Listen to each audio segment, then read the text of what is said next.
I'm Saeed, Product and Technology Manager here at Ford Motor Company, and we're in the Ford World Headquarters in Dearborn, Michigan.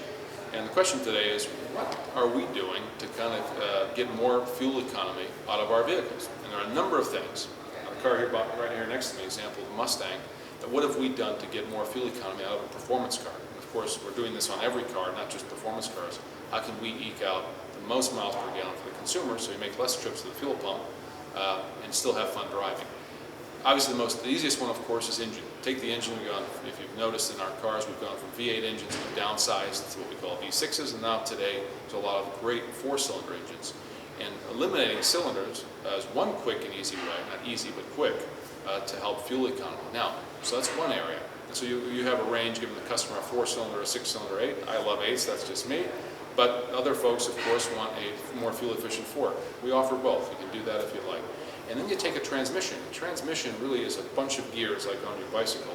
So most of our transmissions, actually all of our transmissions across our lineup are 6 speeds. Down the road, we're working on transmissions that will be 8 speeds. Now, the gears, the higher the gear, if you can think about it in the bicycle kind of world, if you're in your 10th gear on your bicycle, how hard is the pedal, but you don't have to pedal as much to keep on going at a pretty fast rate. Same thing in the car. Low speeds, first gear, second gear, that's easy pedaling, but you burn more fuel. Higher gear, the more gears you can add, the engine's not working as hard, and you get great fuel economy. Those are 2 quick areas. Other areas too, if you have to do, how can I reduce the airflow over the car? So if you picture a shoebox, and imagine a shoebox trying to push it through the air, well, that's a boxy design. That's not going to kind of be very fuel friendly because air doesn't flow over a shoebox too well.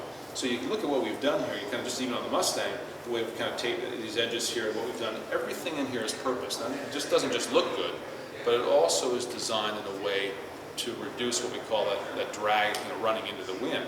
We want the air to kind of just come up and over it. Even the regular windshield, that's certainly how the air is going to flow up and over. That, of course, reduces drag. And if you can reduce drag, if you think about it, if you're running with a parachute behind you, all that drag, well, you don't want that.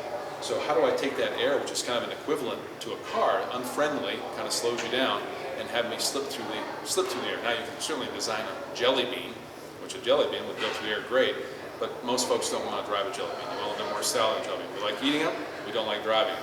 So you've got to find a way to kind of design the car to do that. So we've done that, and you'll see that in more of the designs we have. And more importantly, what else can we look at? Tires. Tires are an important thing. Now, tires roll on the ground. Now you can put an incredible amount of air in tires, and that would reduce friction. If you think about your bicycle, pump up the air in there, and you roll 2 or 3 pedals, and you kind of coast real nice.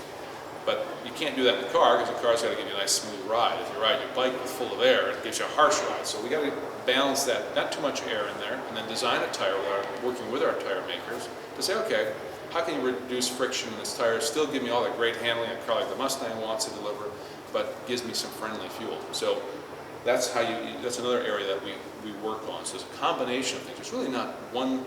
A lot of people like to think, well, hey, if I just add this, I'll get 10 more miles per gallon. It doesn't work that way in the auto industry. It's a collective group working on many different facets of the car: air, tires, engine, managing how much fuel I'm using, and even weight. How do you take weight out of the car?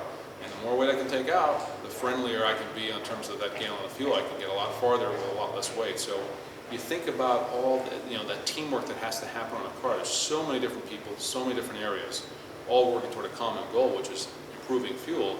But everybody has a role in this. And here at Ford, what we've done is become such a challenge among all the teams. If you're on the Mustang team, you want to have great power, but you want to beat the Team Focus, who has a great little small car, but they may not go as fast. So everybody's trying to be who's got the best fuel for the kind of car they have. And it's turned into such a competition. If you look at our lineup today, we offer a lot of cars with best in class fuel economy, and we think we're doing that in a way that, of course, it's still where we're not taking the fun out of driving a car. So you can see that there's a lot of things that go into delivering fuel economy across the board, but you can rest assured of course, we'll still make it fun to drive along the way.